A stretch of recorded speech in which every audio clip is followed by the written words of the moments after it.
उसे एक और हदीस याद आई। हम वो कौम हैं जो भूख लगने पर खाते हैं और पेट भरकर नहीं खाते। उसने हर नवाले के साथ अल्लाह का शुक्र अदा करना शुरू किया। शुक्र अल्हम्दुलिल्लाह। फिर उसकी रूटीन बदली। वो पहले फजर के बाद सो जाया करती थी, मगर जब उसने ये हदीस पढ़ी तो उसकी सोच बदल गई। नंबर 2, फजर के बाद जागना और सुबह की बरकत लेना। फजर के बाद सोना छोड़ें। सुबह की बरकत मेटाबॉलिज्म, ज़हन और डिसिप्लिन तीनों को बेहतर करती है। नबी करीम सल्लल्लाहु अलैहि वसल्लम ने फरमाया, ए अल्लाह, मेरी उम्मत के लिए सुबह के वक्त में बरकत रख दे। अब ज़ैनब फजर के बाद जागती, हल्की सी वॉक करती, कभी छत पर, कभी लॉन में। नंबर 3, रोजाना हल्की मगर मुस्तकिल वॉक।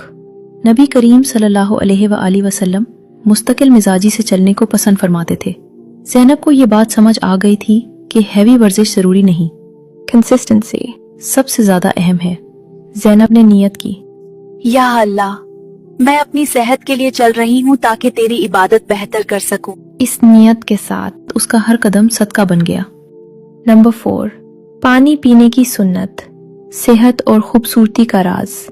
ज़ैनब ने पानी पीने की सुन्नत अपनाई।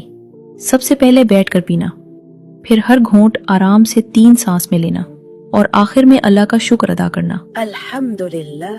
नंबर 5, सुन्नत के रोजे, पीर और जुमेरात।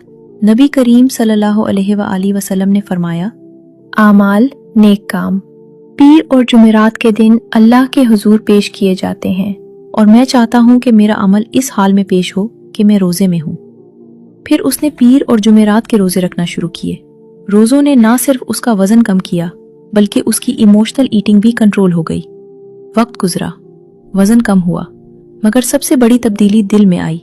उसे ये हदीस याद रहने लगी, अल्लाह तुम्हारी शक्लों और तुम्हारे माल को नहीं देखता, बल्कि तुम्हारे दिलों और तुम्हारे अमाल को देखता है।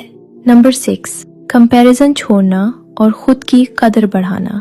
ज़ैनब ने दूसरे लोगों से कंपैरिजन छोड़ दिया, क्योंकि वो समझ चुकी थी कि ये शैतान का हथियार है।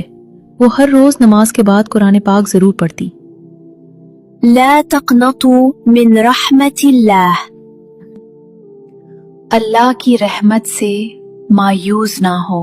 कुरान की ये आयत उसका सहारा बन गई।